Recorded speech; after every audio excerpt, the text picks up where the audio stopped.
Il y a 2 semaines, j'ai commencé à concrétiser mon souhait d'aller expérimenter d'autres manières d'habiter la Terre et suis partie pour une semaine de visite à Eotopia, un écolieu créé en 2016 situé dans le village de Cronat en Saône-et-Loire, en Bourgogne, qui se définit comme un espace expérimental orienté vers une économie axée sur le don et le respect du vivant. Son fondateur, Benjamin, en a eu l'idée à la suite d'un voyage d'1 an autour du monde, réalisé sans un sou en poche. Depuis, les collectifs s'y sont succédés et les habitants du lieu ont à cœur d'expérimenter, d'incarner et d'inspirer une alternative fondée sur le soin, de soi, des autres, du lieu, du projet, etc. L'écologie, matérielle et humaine, le vivre ensemble, l'économie du don, le véganisme et l'apprentissage libre. Dans cet épisode, je te fais mon petit retour à chaud sur ce lieu unique, ses valeurs, mon expérience là-bas et ce que j'en ai retiré. Bienvenue sur Ose ta Vibe, le podcast qui t'aide à assumer ta singularité, prendre pleinement ta place et offrir au monde ta vibration unique. Je suis Claire et ce que j'aime le plus, c'est voir le potentiel et la beauté chez les autres et les aider à les révéler. Chaque mardi, je te partage mon propre cheminement, mes prises de conscience et les outils qui me permettent de mieux me connaître, de m'accepter dans mes différentes facettes et de clarifier ce qui m'anime en profondeur. Si tout ça te parle, tu es ici chez toi.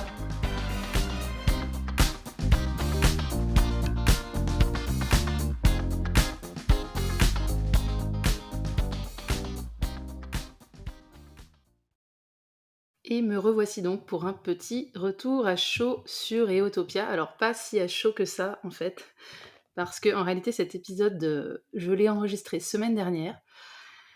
Et donc je passe 40 minutes à enregistrer l'épisode et je réalise, ensuite que, le micro était désactivé, voilà. Donc et j'avoue qu'en fait ça m'a tellement saoulée que sur le moment j'avais vraiment pas l'énergie de re-enregistrer.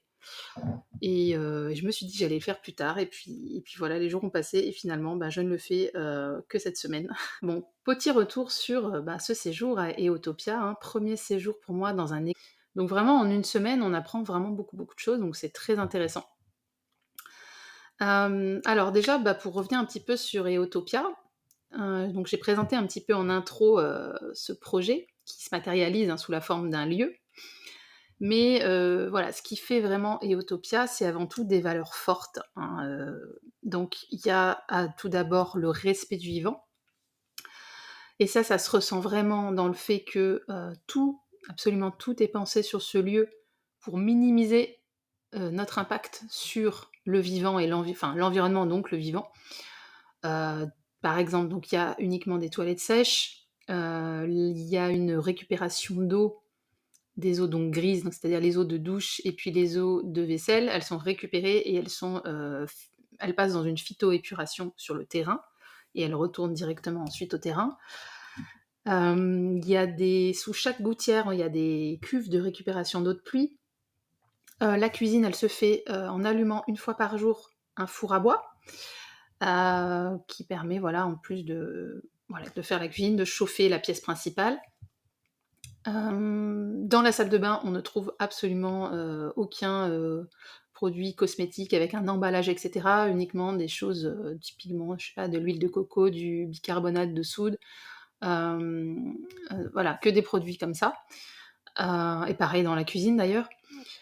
Il y a un potager en permaculture, il y a donc vraiment, comme je le disais, hein, une démarche vraiment de 0 déchet au maximum dans la cuisine et dans la salle de bain.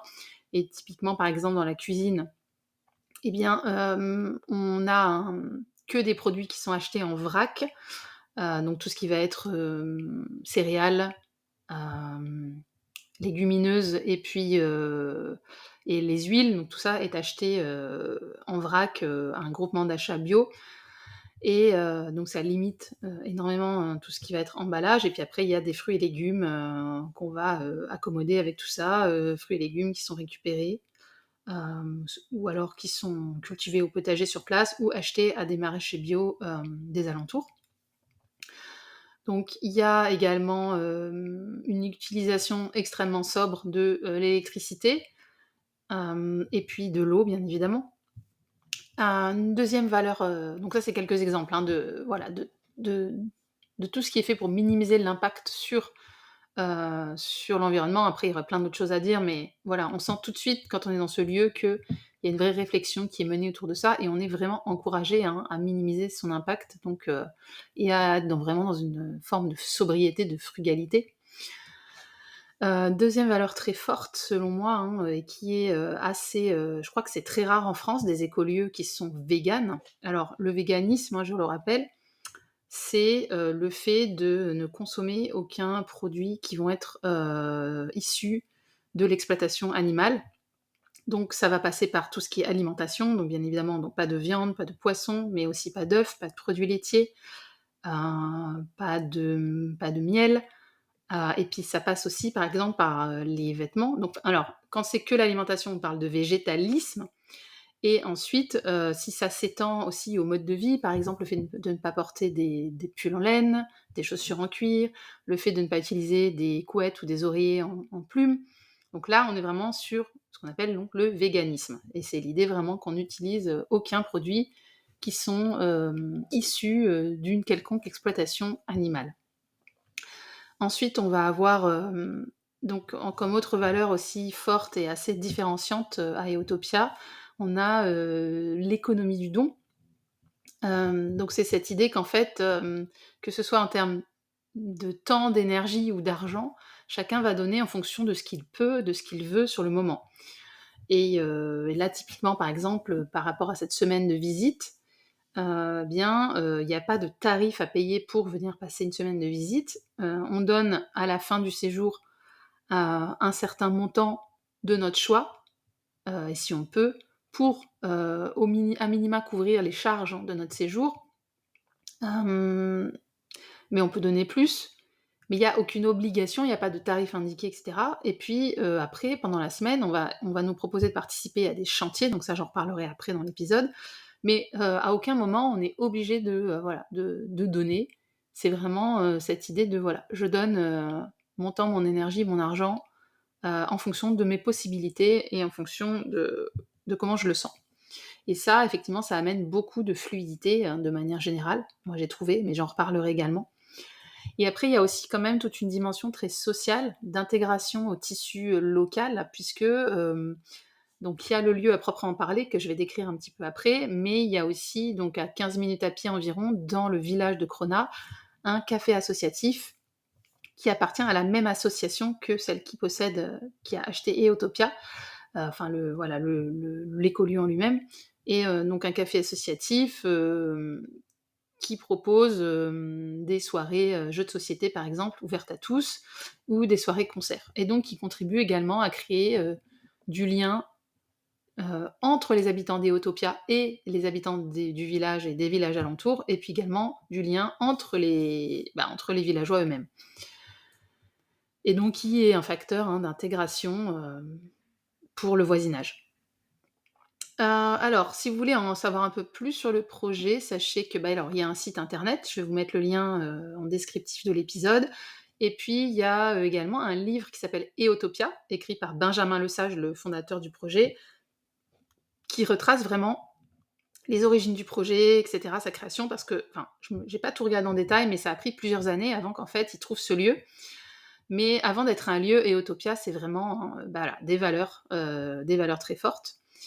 Et ça s'est concrétisé donc en 2016, comme je le disais en intro, par l'achat, de ce lieu, donc qui fait à peu près 3 hectares, avec une maison, une vieille maison, qui constitue, je dirais, le bâtiment principal et puis donc le café associatif qui est au village.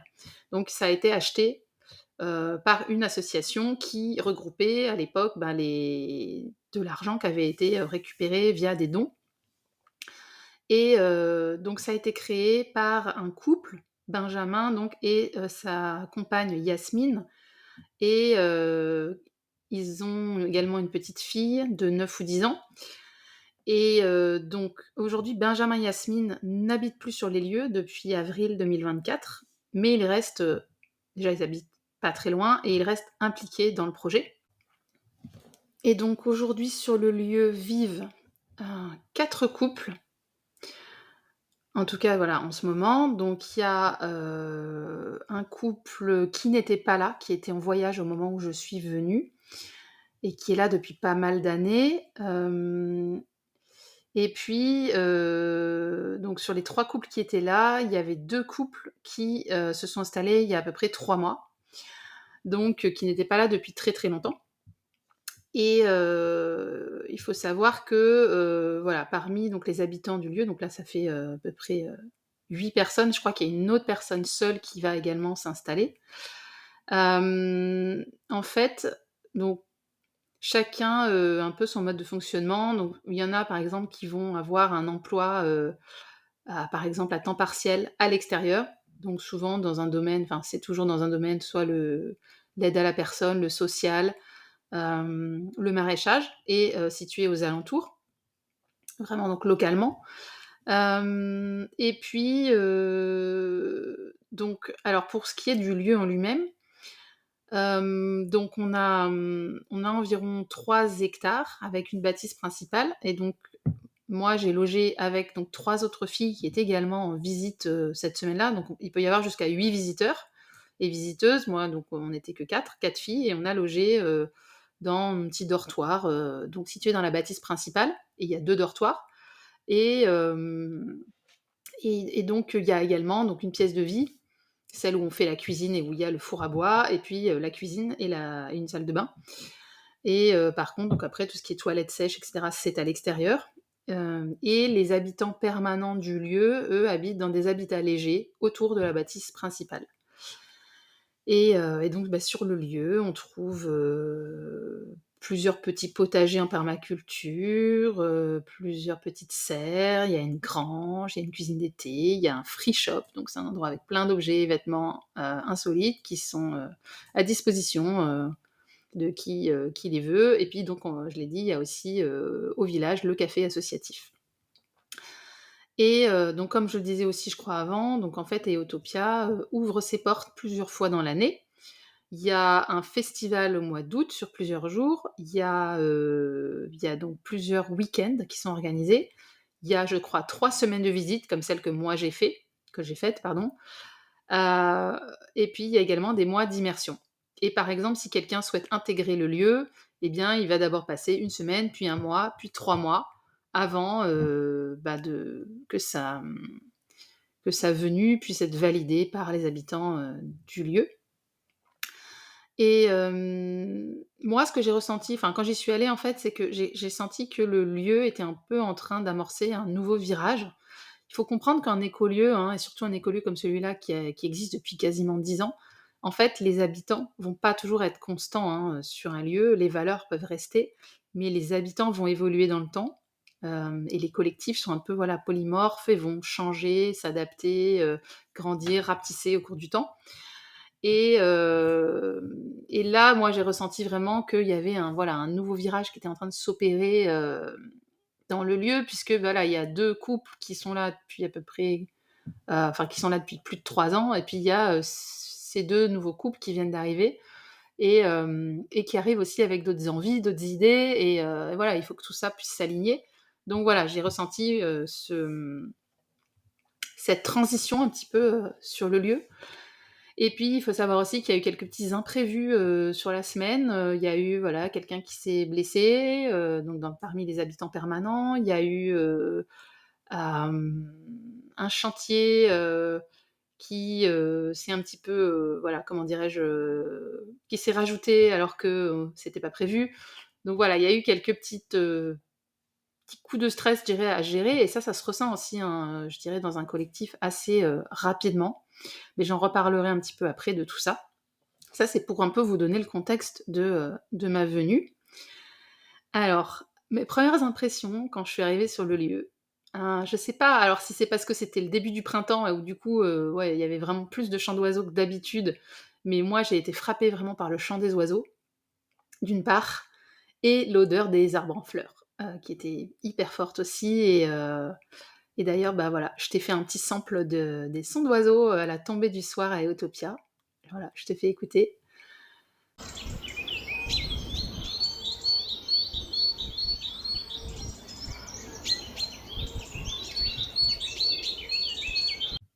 Voilà, j'espère que ça t'a mis dans l'ambiance. Et ouais, je sais pas si c'est parce que moi, enfin, comme je le disais aussi dans un autre épisode, j'ai l'impression que parmi mes sens, c'est quand même l'ouïe et l'odorat qui sont les plus développés dans le sens où c'est quand même ces 2 sens-là, j'ai l'impression, qui se reconnectent le plus facilement, qui me reconnectent le plus facilement à mon environnement, à la présence. C'est pas que les autres ne sont pas non plus, présents, mais j'ai quand même l'impression que quand j'arrive à me reconnecter, c'est souvent par l'ouïe ou par l'odorat. Je dirais que c'est les sens qui viennent le plus me chercher, en fait. Et d'ailleurs, bah, ça peut être intéressant que tu te poses la question, parmi tes 5 sens, lesquels viennent le plus te chercher au moment où tu t'y attends pas? Tu vois? C'est ça, c'est cette notion parce que je crois qu'on a tous nos 5 sens qui sont développés, hein, mais après, voilà, c'est lesquels où tu sens que des fois ça vient te chercher malgré toi et ça te reconnecte à la réalité. C'est vachement intéressant de se poser cette question-là. Voilà, bah, moi j'ai l'impression que c'est quand même l'ouïe et l'odorat. Fin de la parenthèse, sur les 5 sens. Autre impression que j'ai eue, alors sur la maison principale en elle-même, j'ai eu l'impression d'arriver dans un truc à mi-chemin entre une coloc, une auberge de jeunesse et la maison de famille de la grand-mère, encore dans son jus. Euh, Après, donc, ouais, la troisième aussi chose qui m'a frappée, c'est le fait vraiment que chaque geste soit vraiment pensé pour minimiser son impact sur l'environnement, comme je le disais au début quand je parlais des valeurs. Et puis également, très tôt, très vite, j'ai ressenti, et ça j'ai trouvé ça très très intéressant, un mélange de fluidité et de structure. C'est-à-dire qu'on a été accueillis, donc d'abord il y a eu le repas, et puis ensuite on a été accueillis, on a fait un cercle, etc. Et puis on nous a présenté les règles du lieu en collectif, et puis également on nous a invités vraiment à nous reconnecter, à nos ressentis, et, euh, et à faire de la place à l'écoute de soi. Dans l'idée également qu'on n'est jamais forcé à rien, en fait. T'es pas forcé de manger à telle heure si t'as pas faim, t'es pas forcé d'aller aider sur tel chantier si t'as pas envie, t'es pas forcé de te lever à 8 heures si t'as pas envie de te lever à cette heure-là. Enfin, et ça, c'est... Voilà, on te force pas à participer à une activité si tu n'en as pas l'énergie, pas l'envie. Et ça, je trouve que ça crée vraiment quelque chose de très intéressant, c'est-à-dire que, voilà, il y a beaucoup de fluidité, on ne ressent pas cette espèce d'inertie qu'on peut ressentir dans un groupe, parce qu'on était quand même 12, hein, entre les habitants permanents et les visiteuses. Et je ressentais pas qu'on était 12 personnes, quoi. Alors que je peux parfois le ressentir quand je suis dans un groupe pour un week-end entre amis, par exemple, cette espèce d'inertie du groupe, quoi. Là, pas du tout, parce qu'en fait, il y a vraiment cette idée que chacun reste connecté à ses ressentis et chacun se gère un petit peu. Et en même temps, il y a des règles de vie en collectif qui viennent un petit peu structurer le tout. Et voilà, moi j'ai trouvé qu'il y avait un très bel équilibre, hein, entre, comme je le disais, fluidité et structure. Et ça m'a frappé dès le début. Et dernière impression aussi que j'ai eue dès le début, c'est vraiment un sentiment d'être à la maison. D'être à la maison parce que je me suis sentie tout de suite en phase avec les valeurs des habitants du lieu. Les valeurs que j'ai décrites au début. Et puis, ouais, je sais pas, j'ai vraiment voilà, senti je me sentais en phase avec ces valeurs-là. Donc tout de suite, je me suis sentie, voilà, à la maison. Et moi, chez les habitants permanents, j'ai ressenti une certaine grandeur d'âme, en fait. N'ayons pas peur des mots. Une grandeur d'âme que j'ai ressenti, que j'ai ressenti quand j'étais plus jeune, par exemple, quand j'ai fait du scoutisme. Ce sens du service, de l'abnégation, de l'autre, du collectif. Et ouais, ça m'a un peu rappelé mes années de scoutisme, en fait. Mais ça, j'en parlerai dans un épisode, peut-être sans doute le prochain, de mon passé, et notamment de ça. Mais ouais, j'ai retrouvé ce truc-là dans les personnes qui habitent le lieu de manière permanente. Alors, maintenant, je vais te raconter un peu une journée type à Eotopia. Donc, on se lève à l'heure qu'on veut et chacun se gère son petit déjeuner. Nous, on avait été invités à amener ce qu'il fallait pour nos petits déj. Et par contre, il y a une réunion à 9h dans le salon, dans la pièce de vie, où on nous présente les différents chantiers qui vont être possibles pour le matin et pour l'après-midi. Et donc moi, par exemple, la semaine où j'y étais, donc semaine de fin mars, donc au printemps, bah, j'ai eu l'occasion de faire plein de choses très variées. J'ai participé à la rénovation d'une cabane en terre paille, j'ai fait plein de plantations d'arbres et de haies, plein, plein, plein. J'ai participé un petit peu au potager, j'ai fait du bricolage, j'ai fait de la cuisine, ça j'en reparlerai de la cuisine aussi. Et ouais, j'ai même fait des trucs rigolos, comme par exemple ensemencer des souches de bois avec du mycélium de pleurote. C'était très cool à faire. J'ai fait rouler une botte de foin géante dans une grange, bon pas toute seule. J'ai utilisé une machine à laver le linge avec une manivelle, donc une machine à laver manuelle. Voilà, que des petits trucs très champêtres comme ça, très instagrammables. Non mais voilà, en tout cas, il y avait des petits trucs insolites et rigolos. Je me suis pas ennuyée une seconde, j'ai fait plein de choses différentes. Et l'impression, voilà, que j'ai eue par rapport à tous ces chantiers, c'était ce truc de, voilà, on est actif, on est dehors, et ça change hein, quand on est habitué. Enfin, moi, c'est plus trop mon cas, mais quand on a l'habitude de bosser dans un bureau derrière un ordi, voilà, c'est complètement différent. Là, on est dehors et on est actif, on est physiquement actif. Mais pour autant, moi, j'ai pas trouvé que c'était des activités qui étaient épuisantes, qui étaient éreintantes. Il y a toujours une espèce d'équilibre. Voilà, on fait les choses plutôt en mode slow, quoi. Mais comme on est nombreux à faire les choses, bah, ça avance quand même. Et, euh, et encore une fois, on est dans l'économie du don. Donc en fait, bah, si tu as besoin de faire une pause, tu fais ta pause. Si tu veux commencer à 10h et pas à 9h, bon ben voilà. Chacun est invité à participer selon son énergie et ses capacités, ses possibilités du moment. Moi, il y a eu un après-midi où voilà, je suis allée me promener, par exemple.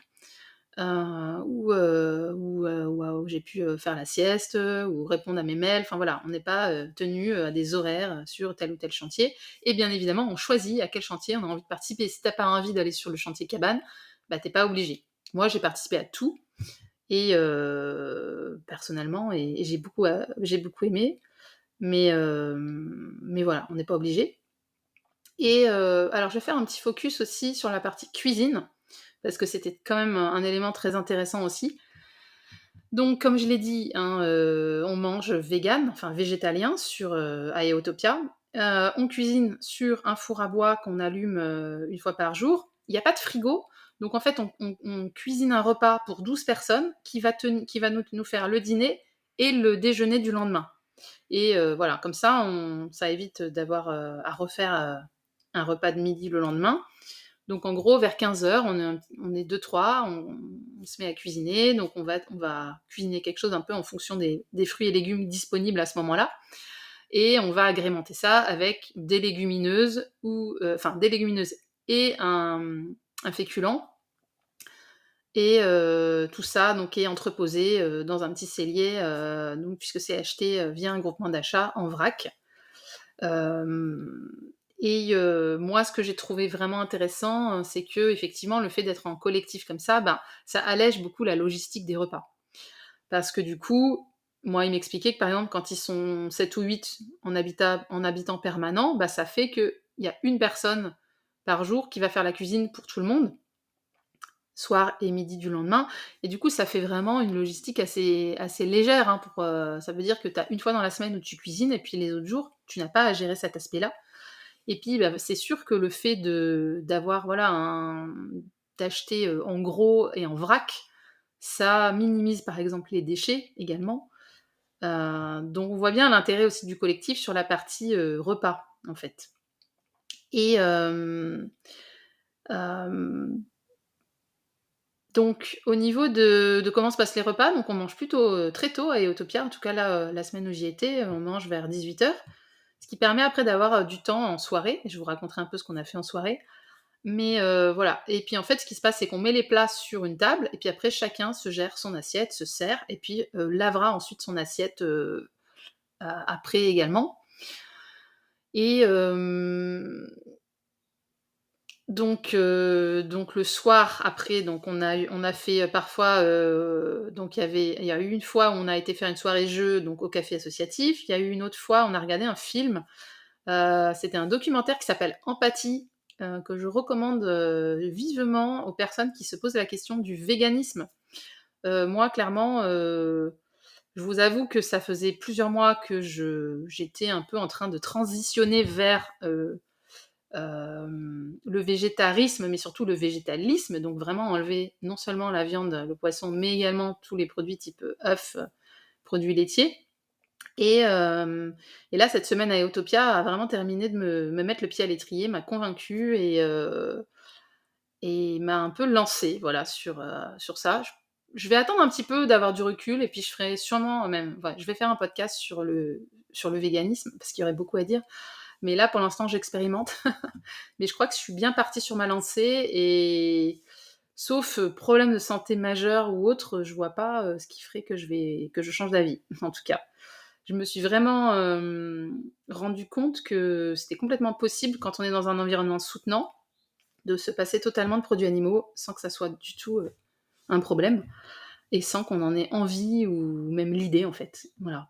Et donc, bah, pour revenir à ce film, ouais, je trouvais ça très intéressant. Je recommande, ce documentaire aux personnes qui, voilà, essayent, se posent la question et auraient besoin de se motiver un petit peu plus. Moi, ça m'a en tout cas vraiment convaincue. Il y a un soir aussi où on a fait une conférence gesticulée. On est allé à 10 minutes, un quart d'heure dans le village d'à côté et il y avait une nana géniale qui s'appelle Estelle Brochard qui a fait une conférence gesticulée, donc c'est une sorte de one woman show qui était intitulée Le poil incarné, donc une conférence autour de la pilosité et le corps des femmes. Oui, tout un programme, ça aussi également, hein, tout un cheminement, tout un comment dire, toute une déconstruction à faire, je crois, étape par étape, ou pas d'ailleurs, mais en tout cas, c'est intéressant de se poser la question. Et ouais, c'est clairement, bah, je dirais que c'est un peu comme le véganisme, c'est une déconstruction à opérer. Chacun a son rythme, chacun son cheminement sur ces sujets-là qui sont quand même très intimes, hein. Mais en tout cas, la conférence gesticulée, elle était top, elle était vraiment géniale. La nana était vraiment super, drôle, hyper talentueuse, donc c'était un super moment, en plus dans une ferme, dans un cadre, vraiment, vraiment super. Donc très bon moment. Et voilà, grosso ah oui et puis il y a eu aussi, un soir, certains soirs et puis, aussi également, par exemple, quand on était au potager et c'est ça que j'adore moi avec les travaux, partagés comme ça, c'est on peut parler et moi j'adore avoir des conversations un peu profondes avec les gens et donc là, ben, sur les soirées, il y en a eu une où j'ai eu des conversations avec, des habitantes permanentes du lieu et ce que j'ai trouvé très intéressant, c'est que sur les 3 femmes à qui j'ai parlé, revenaient toujours des thèmes, alors sous des formes différentes, mais il y avait toujours ce truc de la place des femmes dans les écolieux qui revenait quand même, hein. Et voilà, venant de nanas qui quand même, habitent depuis plusieurs années en écolieu ou en tout cas en habitat alternatif. Hein, je parle pas de nanas qui viennent juste de voilà, d'avoir basculé, hein. Voilà, donc en plus, mais donc qui ont vraiment ce truc de, difficulté parfois à trouver sa place en tant que femme dans un écolieu. Et je précise aussi que c'est pas, là l'idée n'est pas de dire que c'est la faute des hommes, mais il y a quand même, voilà, une problématique à ce niveau-là, a priori. En tout cas des petits tiraillements et qui viennent probablement plutôt d'un conditionnement des femmes elles-mêmes, hein. Mais voilà, c'est quand même important de le souligner. Je crois qu'il y a un vrai sujet là-dessus. Et puis, on a parlé aussi de enfin, ouais, moi ce que j'ai ressenti dans ces discussions, c'est vraiment plus largement, hein, qu'on soit une femme ou un homme, le collectif amène vraiment cette question de trouver sa place, en fait. Et ça, finalement, on le retrouve, hein, même quand on n'habite pas en écolieu, bien sûr, et j'ai trouvé intéressant, hein, que ce thème, soit aussi prégnant où qu'on soit, en fait. Mais j'en reparlerai un petit peu à la fin sur un peu mes enseignements aussi, que j'ai retirés de cette expérience. On a parlé aussi justement, hein, de la difficulté qu'il peut y avoir à assumer ses convictions, quand on n'est plus justement dans ce petit cocon, dans cet environnement soutenant. Bah, par exemple, j'ai parlé, hein, du véganisme ou du rapport à la féminité, au corps féminin. Et ben ça, c'est des choses qui sont faciles à assumer dans un collectif qui est ouvert à ces sujets et soutenant, mais ça peut l'être moins quand on retourne après dans sa famille, auprès de ses amis, etc. En tout cas au début. Et il y a vraiment tout un cheminement à faire entre le moment où on est en train d'expérimenter ces choses-là pour soi et puis le moment où on l'assume ensuite auprès d'un entourage qui peut ne pas forcément être soutenant. Et maintenant, voilà, on s'est vraiment posé cette question, mais est-ce qu'il vaut mieux, par facilité pour soi-même et par confort, finalement, ne pas trop en parler et éviter, voilà, de ce sujet-là ou éviter d'avoir des questions à ce sujet-là, etc. Ou est-ce qu'il vaut mieux, au contraire, assumer parce que du coup, on va inspirer les autres, voilà. Mais c'est pas, bien sûr que c'est la deuxième option, hein, mais c'est pas forcément évident de le faire tout de suite. Et peut-être qu'il faut y aller progressivement aussi là-dedans. Et on a parlé également, c'était intéressant, on a parlé de la spiritualité, de qu'est-ce que c'est être quelqu'un de spirituel. Et il y avait une des femmes, par exemple, qui disait: «Non mais moi je me considère pas du tout comme quelqu'un, qui est spirituel». Et moi je lui donnais justement ma définition de la spiritualité qui pour moi est simplement la sensation, qu'on est connecté à plus large, plus grand que soi, que nous, notre personnage, notre corps en fait et nos pensées. Et qu'on est connecté, aux autres, enfin que dans l'invisible quelque part on est connecté, aux autres, et à tout ce qui nous entoure et donc au reste du vivant. C'est ça pour moi la spiritualité. Et je lui ai expliqué que pour moi quand on fait le choix de vie d'habiter dans un endroit comme Eotopia, ça part forcément d'un ancrage spirituel très profond, même si on met pas forcément des mots dessus ou même des pratiques, des rituels, etc. Et voilà, c'était super intéressant aussi d'avoir ces discussions-là, parce que c'est vrai que je définirais quand même plus, en tout cas avec les personnes qui étaient là quand moi je suis venue, il y avait vraiment, moi j'ai ressenti une forme de spiritualité ancrée. Pas une spiritualité effectivement qui s'incarne au travers de pratiques spécifiques ou de vocabulaire spécifique, etc. Oui, alors du coup, ça m'amène un peu la transition sur un autre sujet que je voulais évoquer. C'est qu'à Eotopia, il y a vraiment donc cette notion de prendre soin de soi et prendre soin du collectif. Et c'est pas non plus une usine à gaz, hein, à ce niveau-là. Je pense que dans d'autres écolieux, ça peut prendre un côté un peu plus, un peu plus usine à gaz, ces sujets-là. Mais là, il y a quand même des pratiques à ce niveau-là, et notamment, ils font régulièrement des cercles de ressenti, où chacun va pouvoir, voilà, exprimer sa météo intérieure, comment il se sent, avec des règles, et cetera, pour vraiment permettre, à chacun de pouvoir s'exprimer. Et puis il y a aussi ce qu'ils appellent les cœurs à cœur, c'est quand en fait on sent qu'il y a une tension avec quelqu'un, on va pouvoir aller parler avec la personne en tête à tête. Et puis il y a aussi, ils ont aussi recours à des systèmes d'écoute par des personnes extérieures pour ne pas faire peser sur le collectif, voilà, les tensions émotionnelles qu'il peut y avoir, qui peuvent et qui vont forcément survenir, hein, dans un collectif. Alors, petit récap de ce que j'ai appris pendant cette semaine visite à Eotopia. J'ai appris plein de choses en une semaine, c'est assez hallucinant en fait, maintenant que j'y repense. Alors ça va reprendre un peu des choses que j'ai déjà dites, mais première chose hyper importante que j'ai expérimentée, et je crois vraiment que c'est important d'expérimenter les choses à travers son corps, hein, et tout son être, et pas juste de rester au stade des idées. Mais moi, ça m'a permis, voilà, pendant une semaine, d'expérimenter le fait qu'on peut être super bien et heureux en ayant un mode de vie très, très sobre, frugal, respectueux du vivant. En tout cas, que moi, ça ne me posait aucun problème. Au contraire, que ça me rendait très heureuse. Et puis, et plus spécifiquement, par rapport au véganisme, enfin, et surtout à l'alimentation végétalienne, moi, je me posais la question quand même depuis plusieurs mois. Mais j'avais du mal, je crois, à me dire: «Allez, je prends la décision, en fait, de me passer de produits animaux». Quand bien même c'était vraiment ça faisait partie de mes convictions profondes, j'avais du mal à passer ce cap de me dire: «J'assume, voilà, j'assume auprès de mon entourage, je prends la décision que je renonce à ça». Et là, voilà, cette semaine, où effectivement, je n'ai consommé aucun produit, animal, ni viande, ni poisson, ni œufs, ni produits laitiers, ni miel.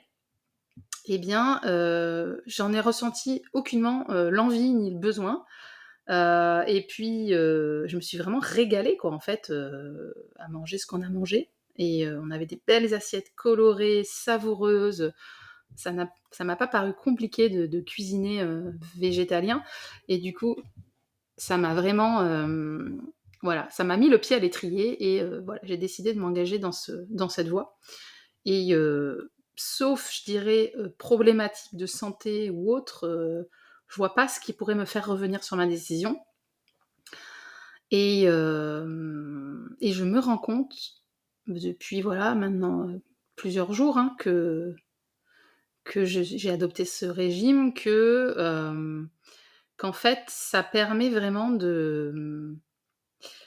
et ça peut paraître anodin au départ de changer son alimentation, mais en fait en réalité c'est une manière, plusieurs fois dans son quotidien, hein, d'affirmer ses valeurs profondes et d'affirmer qu'on est conscient en fait quand on mange. Et moi ça je trouve que c'est très très fort en fait, et que c'est une source d'alignement pour moi qui est très forte. Et ouais, quelque part, ben, une manière d'assumer vraiment pleinement qui je suis en profondeur, en fait. Ce que j'ai appris également, hein, et ça j'en ai parlé un peu avant dans l'épisode, c'est vraiment cette notion de fluidité du fonctionnement collectif, qui, selon moi, à Eotopia, vient du fait qu'on part d'abord d'une écoute de soi. Et ça, c'est lié à l'économie du don. C'est ce côté, voilà, je m'écoute et je mets mon temps, mon énergie, mes ressources sur, quand je le peux et quand j'ai l'énergie pour, et je me force pas, en fait. Je prends vraiment en compte l'écoute, de mes ressentis, et à côté de ça, également, quand même un cadre clair, une structure pour le fonctionnement collectif. Et l'alliance des 2 crée, moi, je trouve, une très grande fluidité dans le collectif, même s'il y a eu des petites tensions, il y a eu des petites frictions que j'ai pu ressentir, moi, pendant la semaine où j'y étais, mais qui ont su être gérées grâce aux outils, hein, qui sont utilisés aussi par le collectif pour prendre soin des personnes en individuel, en duo ou plus collectivement. Ce que j'ai appris aussi, et ça c'est vraiment pas des moindres, c'est que bon, j'avais aussi moi ce truc de me dire que j'avais envie de voir si j'étais capable de faire des choses un peu physiques, un peu manuelles, parce que c'est vrai que c'est un peu un complexe que j'ai de pas être assez débrouillarde et de pas savoir faire assez de choses, quoi. Et là, bah, j'ai pris plaisir à faire des choses dehors, physiques. J'ai vu qu'en plus je pouvais très bien envoyer du pâté sur certains chantiers, et que j'avais pas à rougir de mes capacités, bien au contraire. Et donc ça m'a remplie d'une grande fierté, d'une grande confiance, en fait. Et je trouve que ça montre qu'il faut vraiment parfois sortir des étiquettes qu'on s'est collées à nous-mêmes, en se disant: «Non mais moi je suis quelqu'un qui, moi je suis quelqu'un qui». Ça, c'est vraiment l'histoire qu'on se raconte, basée sur, des expériences passées ou des choses qu'on nous a dites dans notre enfance. Mais libre à nous, hein, si on en ressent le besoin à un moment de notre vie, de dire: «Mais moi cette étiquette et cette histoire que je me raconte, bah, elle me convient plus, elle me dessert». Voilà. Je dis pas qu'il faut arrêter de s'identifier à certaines choses, on est toujours un peu obligé. Mais quand tu sens que dans ta vie, bah, il y a des choses qui te desservent, moi en l'occurrence c'était ce truc de je suis une fille empotée, pas débrouillarde, qui sait rien faire de ses 10 doigts, bon bah à un moment donné j'en ai eu marre de me raconter cette histoire-là, et j'essaye d'évoluer vers autre chose, et donc d'expérimenter autre chose, parce que c'est en expérimentant qu'on change ensuite l'histoire, et qu'on se dit ah bah non, bah en fait je suis pas si nulle, et finalement je suis pas plus empotée qu'une autre, ou qu'un autre. Voilà, mais ça nécessite à un moment donné de tester autre chose et de vérifier par l'expérience qu'on peut se raconter une autre histoire. Donc ça, c'est très, très important aussi comme, apprentissage. Et moi, ce que je ressens aujourd'hui, c'est que j'ai pas de mal à être dans la réflexion stratégique d'un côté, mais ça, bon, je le savais déjà. J'ai pas de mal à être dans une activité un peu physique où il faut envoyer et tout ça, mais où il y a pas trop à réfléchir. Et là où c'est un peu plus compliqué pour moi, c'est d'allier les 2. C'est par exemple, de gérer un chantier, d'avoir à la fois la vision, de ce qu'il faut faire et de comment le faire, et de coordonner des gens et de faire moi aussi. Ça, je trouve que c'est pas évident, mais bon, je me dis que c'est quelque chose vers lequel je peux essayer aussi de m'améliorer. Et je fais un peu le parallèle aussi, enfin le pont avec le human design, puisque dans un épisode j'ai parlé du fait que bon, moi j'étais projecteur, et c'est un type énergétique qui n'est pas, dont la valeur ajoutée n'est pas justement d'être dans le faire. C'est vrai que c'est pas notre point fort, on va dire. Certes, certes, mais moi je crois que dans le monde de demain et dans les collectifs où on tend vers l'autonomie, il faut que tout le monde, de toute façon, à un moment donné, se reconnecte un petit peu au faire. Et ça, qu'on soit projecteur, qu'on soit générateur, générateur manifesteur, manifesteur, etc., à un moment donné, c'est une nécessité. Voilà. Après, moi, ce que je sais, c'est que d'avoir découvert que j'étais projecteur et que donc peut-être qu'effectivement ma valeur ajoutée, elle n'était pas forcément là-dedans, en tout cas dans la productivité, etc.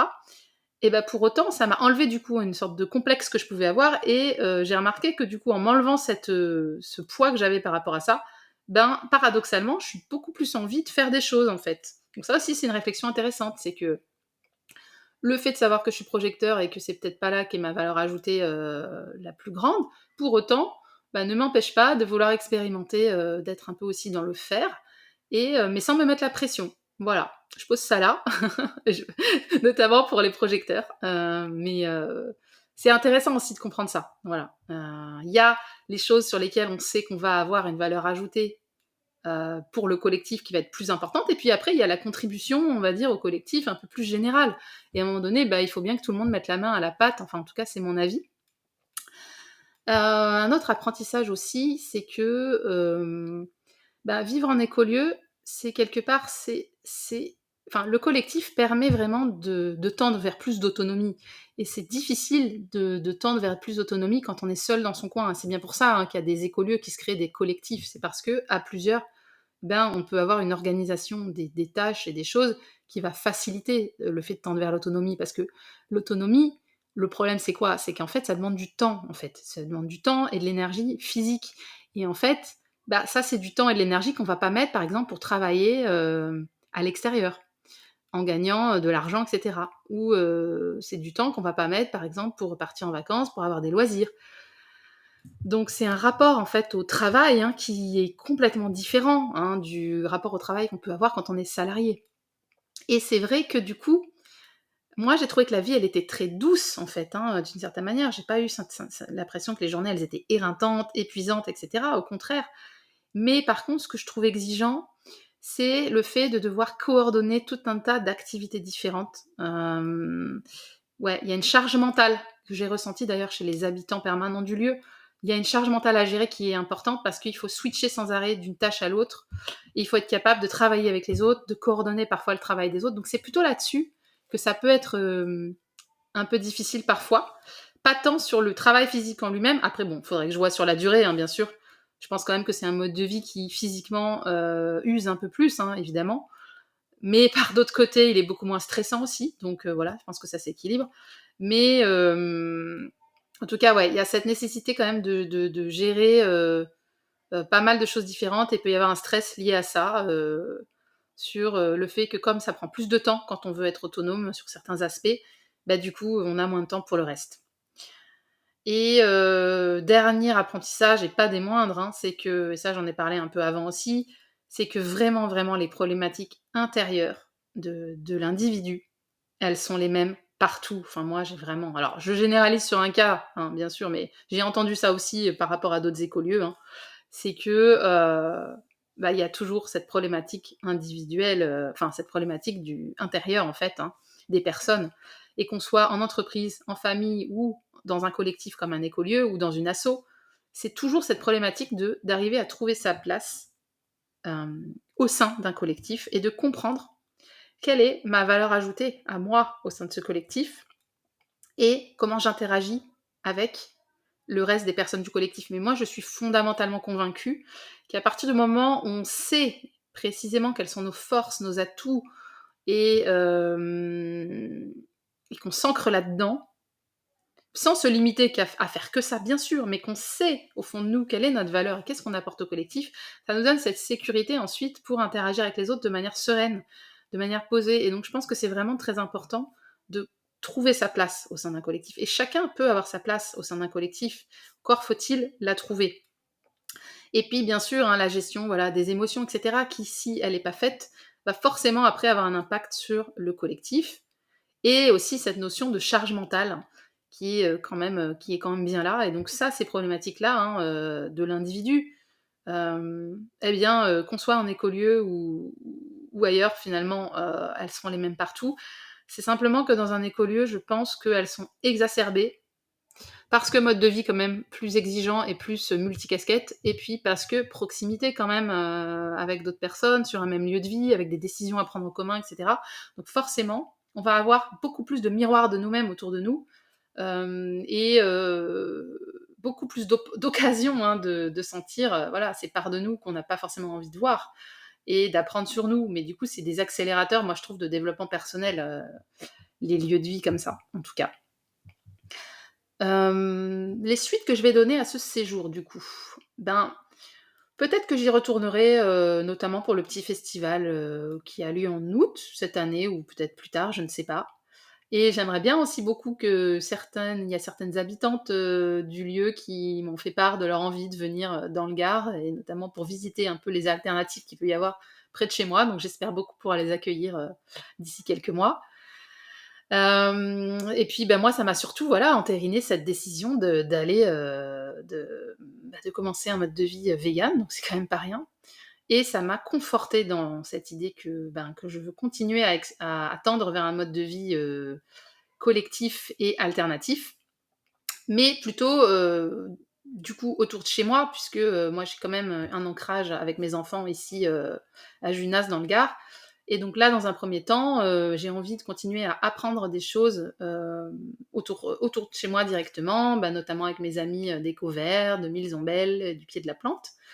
Et puis de continuer aussi à visiter des écolieux, peut-être plutôt côté Ardèche, Cévennes, donc plutôt dans une proximité plus directe, mais également de visiter partout en France des endroits vraiment inspirants, comme c'est le cas pour Eotopia, qui se distingue vraiment des autres écolieux par certaines de ses valeurs, pour venir y piocher des idées, de l'inspiration, puis des rencontres intéressantes. Donc je pense que c'est le premier écolieu que j'ai visité et pas le dernier. Voilà, et je te dis à très vite pour un prochain épisode. Je pense que dans le prochain, j'ai bien envie de te parler de mon cheminement entre entre rationalité et spiritualité. Je ressens vraiment l'élan à te parler de ça, pour que tu comprennes vraiment d'où je parle en fait.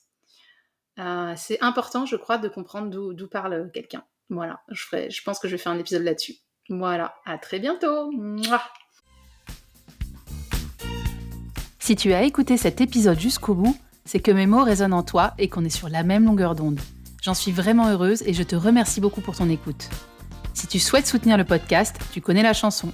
N'hésite pas à me laisser un commentaire, à t'abonner pour ne rater aucun épisode et à partager ce contenu aux personnes de ton entourage qui en ont besoin.